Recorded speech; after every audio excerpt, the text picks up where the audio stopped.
ආදරයෙන් පිළිගන්නවා. අදත් ඔයාව මගේ YouTube channel එකට. ඉතින් අද මේ වීඩියෝ එකෙන් බලමු grey cover එකක් කරගන්නේ කොහොමද කියලා. ඉතින් grey cover කියන වචනයට වැඩිය ඔයාට ගොඩාක් සමීප වචනය තමයි සුදු හිස කේස් කළු කරනවා කියන එක. ඉතින් සුදු හිස කේස් කළු කරන්න අපි ගෙදරදිත් මේ දේ කරනවා. ඒ වගේම තමයි සැලොන් එකකට ගිහිල්ලත් අපිට කරගන්න පුළුවන්.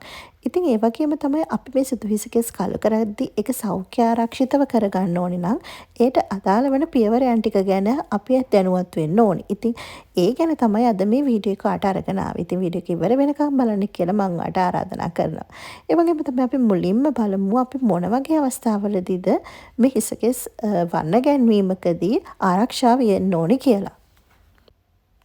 ඔයා ගර්භණී අවස්ථාවක ඉන්න කෙනෙක් නම් එහෙම නැත්නම් ඉක්මනින් ඔයාට යම්කිසි දේවල් ඇලර්ජික් වෙනවා නම් එහෙම නැත්නම් ඔයා යම්කිසි ලෙඩකට බෙහෙත් බීලා කල එකක් කරන්න යනවා නම් ඒ වගේම ඔයා පළවෙනි පාරට කල එකක් කරන්න යනවා නම් අනිවාර්යෙන් ඔයා ඇලර්ජි ටෙස්ට් එකක් කරන්න ඕනේ. ඉතින් ඇලර්ජි ටෙස්ට් එකක් කරන්නේ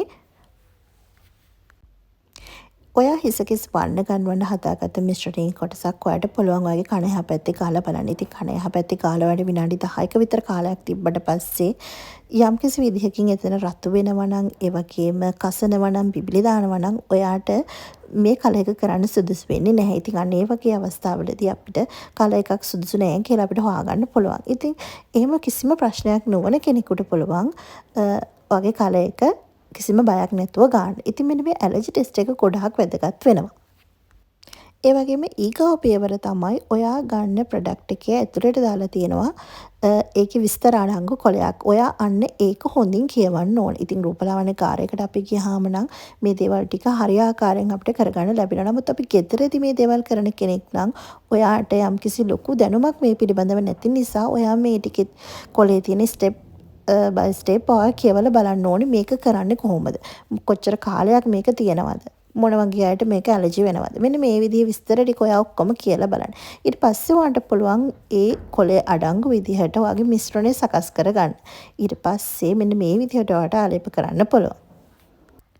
ඉතින් මගේ ක්ලයන්ට්ගේ කොණ්ඩේ මෙන්න මේ විදිහට තනින් සුදු වෙලා තියෙනවා. හිස ඉදිරිපසත් ඒ වගේම ඇතුළතත් සුදු වෙලා තියෙනවා. අපි දැන් බලමු මෙයාගේ හිස කෙස් ටික අපි කොහොමද කලර් කරගන්නේ කියලා. ඉතින් මුලින්ම මම මෙයාගේ මෙන්න මේ විදිහට කොටස් දෙකකට වෙන් කරගත්තා. ඉතින් මෙයාට මෙතන තියෙන්නේ කර්ලි හා එකක්. නමුත් කෙස්ක තියෙන ගොඩක් පොඩි ප්‍රමාණයක් නිසා මට පහසු විදියට මම එයාගේ කොණ්ඩේ සෙක්ෂන් කරගත්තා. ඉතින් ඔයාලට මෙන්න මේ ඡායාරූපවල පේනවා ඇති කොණ්ඩේ ඝනකම අනුව අපිට පුළුවන් කොටස් 8කට, කොටස් 6කට, කොටස් 3කට මෙන්න මේ විදියට සෙක්ෂන් කරගන්න. ඉතින් ඔයාගේ කොණ්ඩේ ඝනකම අනුව ඔයාලට පහසු විදිහකට ඔයාලට කොණ්ඩේ සෙක්ෂන් කරගන්න පුළුවන්. ඊට පස්සේ අපිට මෙන්න මේ වගේ රූට් එකෙන් රූට් එක හොඳට ස්කැල්ප් එකේ වදින්න නැති වෙන විදිහට මුළු ඔළුවම ආවරණය කරගන්න ඕන.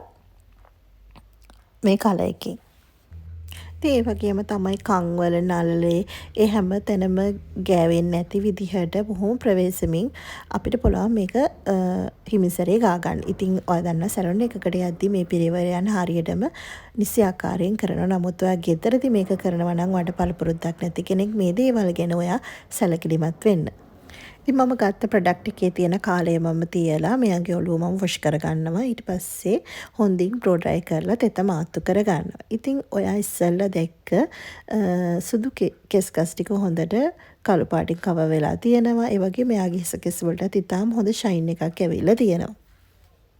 හිස කෙස් වර්ණ ගැන්වීමේදී එහෙම නැත්නම් ග්‍රේ කවර් එකක් කරද්දී ඔයා සැලකිලිමත් වෙන්න ඕනි මොන වගේ කාරණෝද ඒ වගේම ඔයා අනුගමනය කරන්න ඕනි මොන වගේ පියවරයන්ද කියලා මේ වීඩියෝ එකෙන් ඔයාට අවබෝධයක් ලැබෙන්නේ නැති කියලා මම විශ්වාස කරනවා. ඉතින් ඔයාට පුළුවන් මේ වීඩියෝ එක වැදගත් කියලා හිතෙනවා නම් ලයික් කරන්න, කමෙන්ට් කරන්න, ෂෙයා කරන්න. ඒ වගේම මගේ ප්ලේලිස්ට් එකට ගියොත් ඔයාට කේක් ගැනත්, බියුටි ගැනත් වීඩියෝස් බලන්න පුළුවන්.